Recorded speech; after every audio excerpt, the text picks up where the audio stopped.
बस कुछ ही दिनों की बात और है, फिर मेरे दोनों अंडों में से बच्चे बाहर आ जाएंगे। फिर मैं अपना लकड़ियों का पक्का घर बनाऊंगी। टुनटुनी चिड़िया बैठी ऐसे कह रही थी। तभी वहाँ से कालू कौवा भोजन लेकर गुजरता है। जब वो चिड़िया को देखता है तो उसके घोंसले में आकर उससे कहता है। टुनटुनी चिड़िया, मैं वहाँ सामने वाले घर में अपनी पत्नी सुंदरी के साथ रहता हूँ। अगर तुम्हें किसी चीज की जरूरत हो तो आ जाना हमारे पास लेने। तुम्हारा बहुत बहुत धन्यवाद कालू भैया, लेकिन अभी तो मुझे किसी भी चीज की कोई समस्या नहीं है। जब जरूरत पड़ेगी तब मैं आपके पास जरूर आऊंगी। हाँ हाँ ठीक है, फिर मैं चलता हूँ। अच्छा सुनो, ये लो, ये तुम सेब ले लो। ये मैं अपने बाग से लेकर आया हूँ। मेरे बाग के सेब बहुत मीठे हैं, तुम भी खाकर देखना। फिर टुनटुनी टोकरी में से एक सेब ले लेती है। भैया आप तो बहुत अच्छे हो, वरना अनजान पक्षियों से इतना लगाव तो कोई नहीं रखता। चिड़िया, तुम अनजान नहीं हो, तुम तो हमारी पड़ोसन हो। और वैसे भी पड़ोसियों की मदद करना और उनकी देखभाल करना तो हमारा फर्ज होता है। कालू ऐसे बात करके अपने घर आ जाता है। ये क्या कालू जी, आज आप थोड़े ही सेब लेकर आए हो?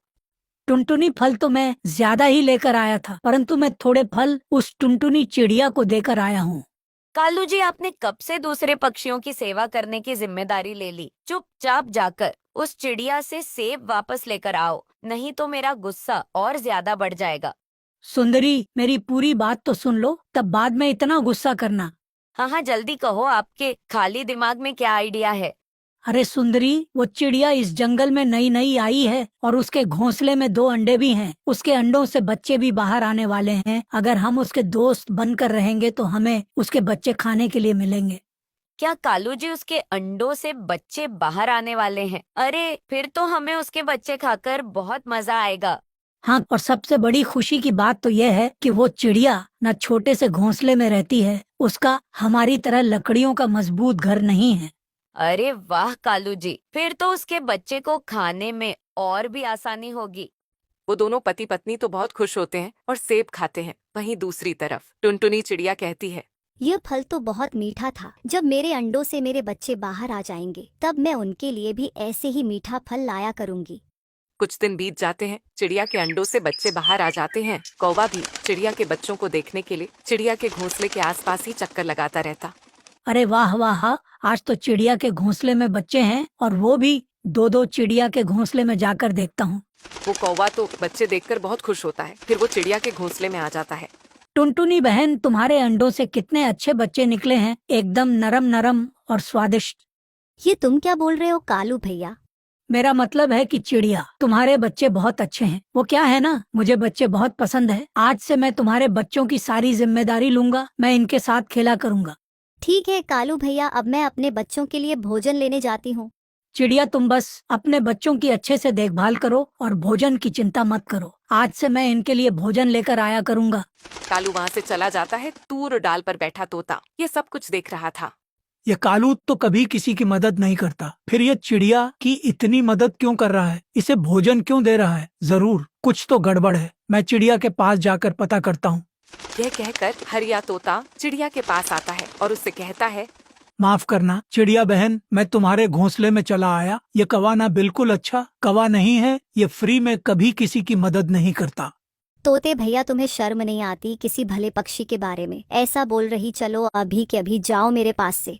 चिड़िया, वो कालू और सुंदरी अच्छे पक्षी नहीं है, वो बहुत शैतान है। तुम उनसे बचकर रहना और अपने बच्चों को भी बचा कर रखना। हो सके तो अपने लिए लकड़ी का पक्का घर बना लेना। ये कहकर तोता वहाँ से चला जाता है।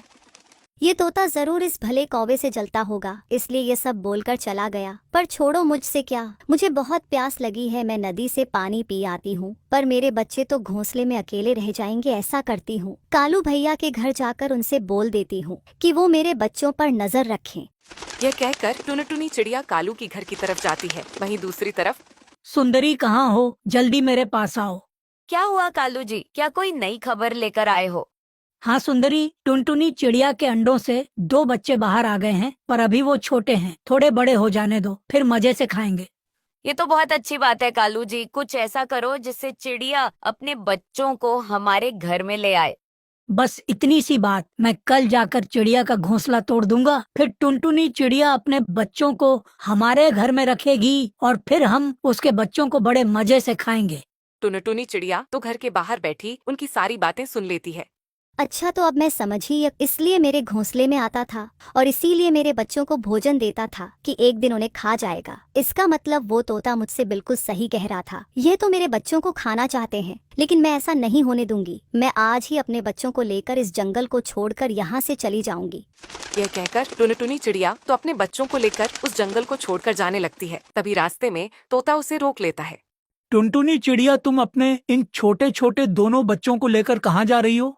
मैं इस जंगल को छोड़कर जा रही हूँ। अब मैं यहाँ नहीं रहूंगी। मुझे माफ कर दो तोते भैया। जो उस दिन मैंने तुम्हारी बात नहीं मानी, वो कौवा सच में बहुत बुरा है। तुम सच कह रहे थे, वो तो मेरे बच्चों को खाना चाहता है। मुझे अब अपनी गलती पर पछतावा हो रहा है कि उस दिन मैंने तुम्हें इतना सुनाया। प्लीज मुझे माफ कर दो। अब मैं जा रही हूँ। चिड़िया, पर तुम कहाँ रहोगी और अपने लिए कहाँ सुरक्षित जगह ढूंढोगी, फिर घोंसला बनाओगी, और ऐसे काफी समय लगेगा। तब तक तुम्हारे ये छोटे बच्चे कहाँ रहेंगे? ऐसा करो, तुम मेरे साथ मेरे घर चलो और वहाँ रह लेना। मेरा पेड़ पर मजबूत बांस का घर है, वो बहुत बड़ा है। उसमें मैं अकेला रहता हूँ, तुम भी रह लेना उसमें।